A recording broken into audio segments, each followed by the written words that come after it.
there is absolutely no possibility of anybody in this room being able to stop dissolution. You can start all kinds of new evolutions of dissolution by, say, having children or promoting a society which is going to go on beyond your death and whatever. But if you really get with the thing that there's nothing you can grab, that this is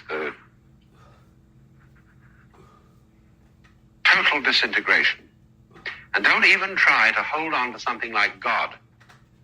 Change and decay and all around I see. O thou who changest not, abide with me. Get rid of that. See?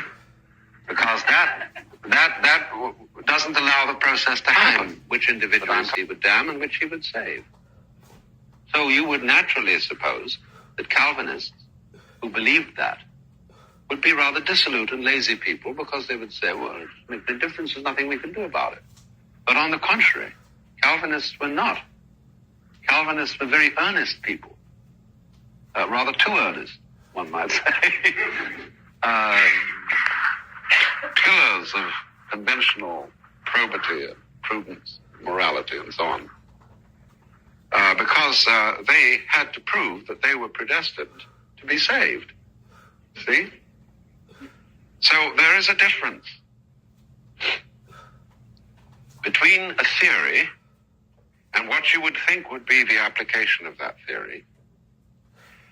The same theory in terms of experience and what will be the consequences of that experience. So here we're discussing, because we're using words, a theory of the total ungraspability of the world. And that sounds as if it would lead to despair, especially if there is no God to hang on to, that they could come into harmony with each other in a social sense, political sense.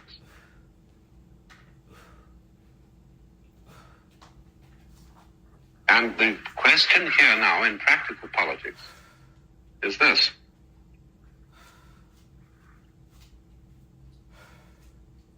Is there any way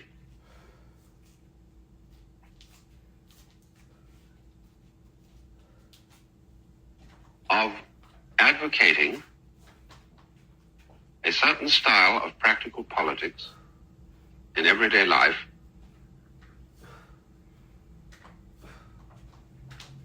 which persuades without preaching? The one thing that is quite evident from the whole history of religion is that preaching doesn't work. I mean, this is the great lesson of religion. When somebody says, you should do so-and-so, because if you don't, look what awful things are going to happen, nobody pays any attention. Because they never really make the awful things that are going to happen convincing. There's always hell somewhere when you're dead, or the